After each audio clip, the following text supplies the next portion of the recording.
দেখতে পাচ্ছেন কুত্তার মাংস হতে বিরিয়ানি হচ্ছে এখানে।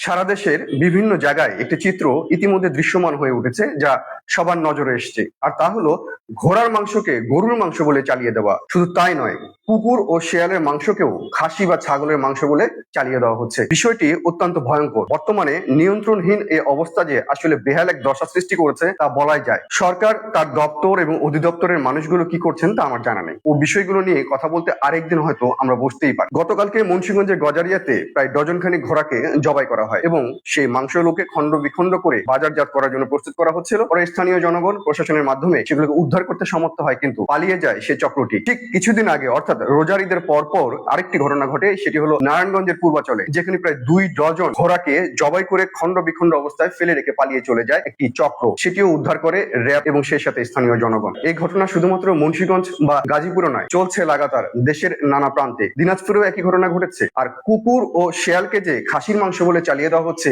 এই ঘটনাও দৃশ্যমান হয়েছে। তার অবিশ্বাসের কিছু নেই, কেননা স্থানীয় জনগণই এখন হস্তক্ষেপ করে এগুলোকে ধরপাকড় করার চেষ্টা করছে। অভিযানে একটি বাচ্চা ঘোড়া সহ মোট 12টি জীবিত ঘোড়া উদ্ধার করা হয়। একই সঙ্গে প্লটের ভেতর থেকে জবাইকৃত 9টি ঘোড়ার মাংস জব্দ করা হয়। কিন্তু আমি একটি বিষয় বলতে চাই, সরকারের নিয়ন্ত্রণহীন এই পরিস্থিতি আর কতদিন চলবে? কেননা সরকারের দপ্তর অধিদপ্তর যেগুলো রয়েছে তারা আসলে কর্মহীন হয়ে কেন বসে আছেন এটাই বুঝতে পারছি না। এটিকে কি আসলে বৈধতা দেওয়ার চেষ্টা করছেন? প্রশ্ন আসে, কেন এমন ঘটনা ঘটছে? দেশের বর্তমান অর্থনৈতিক পরিস্থিতি যে অবস্থা দাঁড়িয়েছে, সে অর্থনৈতিক পরিস্থিতির মধ্যে একটি চক্র সুযোগ সন্ধানী হয়ে এই কাজটি করছে। পূর্বাচল 11 নম্বর সেক্টরে এগুলো হইতেছে। এই যে কতগুলান ঘোড়া দেখেন, এই যে পচা, এরা জেতা মরা যা আছে সব এগুলান খাওয়াইতেছে।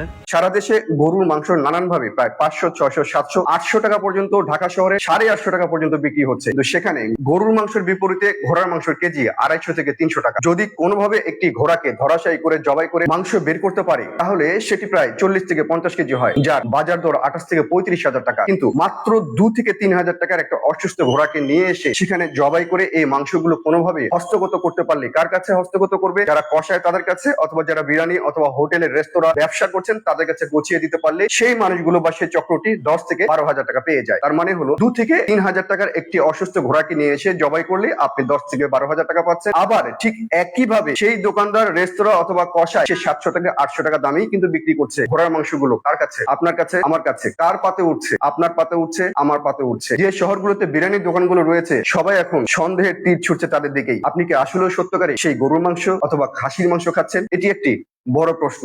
মাত্র কিছুদিন আগে নওগাঁতে ধামরহাটে একেবারে কুকুর জবাই করা অবস্থায় একটি চক্রকে আটক করে স্থানীয় জনগণ, পরে প্রশাসন এসে সেখানে হস্তক্ষেপ করে। কিন্তু যে চক্রটি এই কাজটি করছিল, কুকুরকে জবাই করে খাসি বা ছাগল বলে চালিয়ে দিচ্ছিল মাসের পর মাস, তা পরবর্তীতে এসে যখন জনগণের হাতে ধরা খেলো, তখনই বোঝা গেল টানা 2 মাস যাবৎ কুকুরের মাংসকে খাসির মাংস বলেই খাচ্ছিল। খাসির মাংসের নাম করে তিনি আসলে খাওয়াচ্ছিলেন কুকুরের মাংস। আজ সকালে এলাকাবাসীর তোপের মুখে এই জঘন্য কর্মকাণ্ড ফাঁস হওয়ার পর তোলপাড় শুরু হয় পুরো এলাকায়।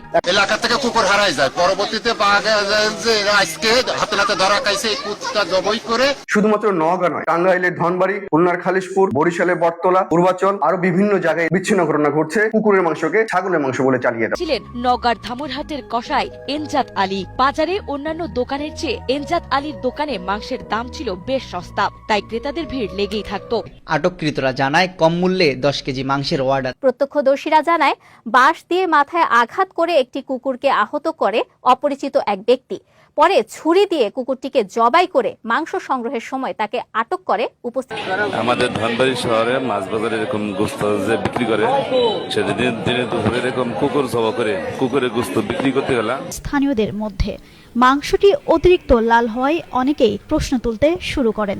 জিজ্ঞাসাবাদের এক পর্যায়ে অভিযুক্ত কসাই স্বীকার করেন তিনি খাসির মাংস নয়, শেয়ালের মাংস। দুপুরে বরিশাল শহরের বটতলা বাজারে বেওয়ারিশ একটি রাস্তার কুকুর ধরে নিয়ে এসে মাংসের দোকানের পেছনে জবাই করা হয়। আমরা একটু পেছন দিকে ফিরে আসছি। এই কোথা থেকে ঘোড়াগুলো আসে? আপনারা জানেন দেশের চরাঞ্চল অনেক বড় একটি অংশ জুড়ে রয়েছে, আর সে চরাঞ্চলে যানবাহনের বাহন হিসেবে ব্যবহার করা হয় ঘোড়াকে। ঘোড়াকে নানান ভাবে ব্যবহার করার পরে এক পর্যায়ে ঘোড়া যখন অসুস্থ হয়ে যায়, পা ভেঙে যায় বা কোনো দুরারোগ্য রোগে ভোগে, তখন কিন্তু সেই মালিক ঘোড়াকে মালিকানাহীন ভাবে রাস্তায় ছেড়ে দিয়ে চলে যায়। এটি হলো বর্তমান পরিস্থিতি এদেশের। এবং সেই ঘোড়াগুলো ছিন্ন ভিন্ন হয়ে বিভিন্ন রাস্তার অলিতে গলিতে মাঠে ঘাটে পথে বিভিন্নভাবে পড়ে থাকতে দেখা যায়, অসুস্থ অবস্থায় ঘোরাফেরা করতে দেখা যায়। যা প্রাণী কল্যাণ যে সমস্ত সংগঠনগুলো রয়েছে তারা কিন্তু এসে সেই ঘোড়াগুলোকে আবার একটু সুস্থ করার চেষ্টা করছে, কিন্তু বেশিরভাগ ঘোড়াগুলো ঠিক এই অবস্থার মধ্যেই রয়েছে। আর একটি চক্র এই অবস্থার সুযোগ নিয়ে সেগুলোকে নিয়ে এসে নির্জন স্থানে জবাই করে ফেলছে এবং যে মাংসগুলো হচ্ছে সেই মাংসগুলো কোনো না কোনো ভাবে প্যাকেটজাত করে কষায়ের দোকানে দিচ্ছে বা কোনো রেস্তোরাঁতে দিচ্ছে। বিশেষ করে বিরিয়ানি হাউসগুলো, বিরিয়ানি হাউসের কথা আমি এই জন্যই বারবার বলছি, এটা আমার কথা নয়। দেখতে পাচ্ছেন কুত্তার মাংসতে বিরিয়ানি হচ্ছে এখানে। হ্যাঁ, আপনারা দেখতে পাচ্ছেন এখানে কুত্তার মাংস।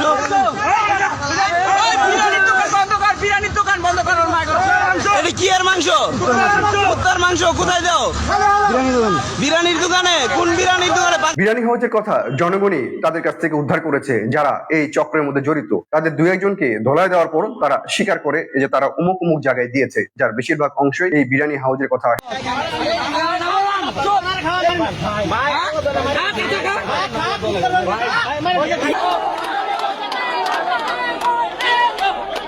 যে মানুষটি 100 টাকা 150 টাকা বিরিয়ানি বিক্রি করতে পারে, এখানে মাংসের কেজি যদি 800 টাকা হয়ে থাকে গরুর মাংস, আর যদি খাসির মাংস হয়ে থাকে 1000 থেকে 1100-1200 টাকা, তাহলে কি করে আপনাকে 100 থেকে 150 টাকার মধ্যে এই খাসির মাংস বা গরুর মাংস আপনাকে বিরিয়ানি হিসেবে খেতে দিচ্ছে? বড় রকম প্রশ্ন একটি এটা। এখন প্রশ্ন আছে, অনেকেই বলছেন ঘোড়া খাওয়া হারাম কি হালাল, শেয়ার বা কুকুর খাওয়া হারাম কি হালাল। আমি হারাম বা হালালের মধ্যে যাব। আমার মূল বিষয়বস্তু কথা যেটি হলো যে ঘোড়ার মাংস খেয়ে কি আপনি অভ্যস্ত কিনা। যদি অভ্যস্ত না থাকেন তাহলে আপনার সঙ্গে প্রতারণা করা হচ্ছে। তার চেয়েও বড় প্রতারণা করা হচ্ছে যখন এই অসুস্থ রোগাক্রান্ত ঘোড়াগুলোকে নিয়ে এসে আপনার পাতের মধ্যে তুলে দেওয়া হচ্ছে, সেটি সবচেয়ে বড় অপরাধ। কেননা সেই ঘোড়াগুলোর মধ্যে এমন কিছু রোগ রয়েছে যে রোগগুলোর মধ্যে দিয়ে আপনার দেহের ভিতরে নানান রকম ব্যাকটেরিয়া, নানান রকম জীবাণু এবং নানান রকম ভাইরাস সংক্রমিত হতে পারে। এবং আপনার এই সংক্রমণের দ্বারা শুধুমাত্র আপনি ক্ষতিগ্রস্ত হচ্ছেন তা নয়, আপনার দ্বারা আশেপাশের মানুষও ক্ষতিগ্রস্ত হতে পারে। ইদানিং আপনারা খেয়াল করছেন ভাইরাস কিন্তু একের পর এক আসে এবং এই ভাইরাস গুলো কোনো একটা বার্তা নিয়ে আসছে, যে বার্তাগুলো কিন্তু আমাদের মানব জমিনের জন্য অত্যন্ত ভয়ঙ্কর হয়ে উঠছে দিনের পর দিন। আরেকদিকে আরো কিছু খবর আছে,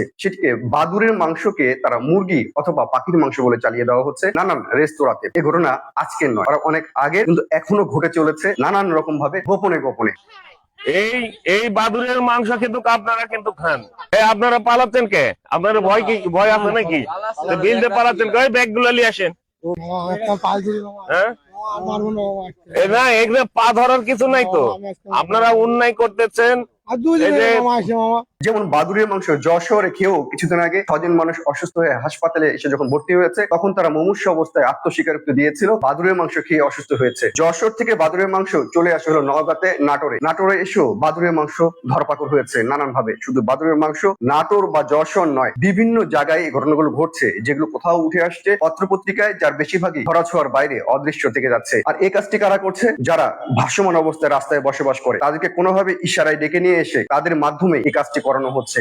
এই যে দেখেন, একটি ব্রিজের নিচে 4 জন টোকাই মিলে একটা কুকুর জব করে সেটা মাংস প্রস্তুত করছে বিক্রি করার জন্য। এটি প্রমাণ রয়েছে নানান রকম ভাবে। এবং সেই চক্র যারা ভাসমান অবস্থায় থাকে তারা বিভিন্ন জায়গায় নির্জন স্থানে রাতারাতি এগুলো কেটে ফেলে সকাল হতেই সেই মাংসগুলোকে দিয়ে আসে কসাইয়ের কাছে অথবা রেস্তোরাঁতে। এভাবেই চলছে। এই সমস্ত কাজের মধ্যে কোনো ইনভেস্টমেন্ট প্রয়োজন পড়ে না, কোনো পুঁজির দরকার পড়ে না। একটা কুকুর রাস্তার মধ্যে যখন ঘোরাফেরা করছে, আশেপাশে কোনো মানুষ নেই, তখন এই কুকুরটিকে ধরে নিয়ে কোনোভাবে মুখ বন্ধ করে নির্জন স্থানে গিয়ে জবাই করে ফেললো, চামড়া ছুলে ফেললো, তারপরে মাংস হয়ে গেল। সে মাংস খাসির মাংস হতে পারে, খাসির মাংসের সঙ্গে যদি মিলিয়েও দেওয়া হয় তাও আপনি কিন্তু ধরতে পারবেন না। এটি হলো দেশের অর্থনৈতিক মন্দার দিক নির্দেশক হিসেবে কাজ করছে। কেননা যখন অর্থনৈতিক মন্দা হয় তখন দেশের এই জাতীয় অবলা যে সমস্ত প্রাণীগুলো রয়েছে তাদের উপর দিয়েই কিন্তু যায়। এই জন্য যাদের এলাকাতে কুকুর রয়েছে তারা সবসময় খেয়াল রাখবেন যে আপনার এলাকার কুকুরটি হারিয়ে গেল কিনা। যদি আপনার কুকুরটি হারিয়ে যায়, আপনি নির্দ্বিধায় ধরে নিতে পারেন এই কুকুরটি কেউ না কেউ নিয়ে গিয়ে জবাই করে সেই মাংস আপনার পাতে আমার পাতে দিয়েছে। এবং এর জন্য দায়ী কিন্তু আপনি আমি, এই সচেতন মানুষগুলি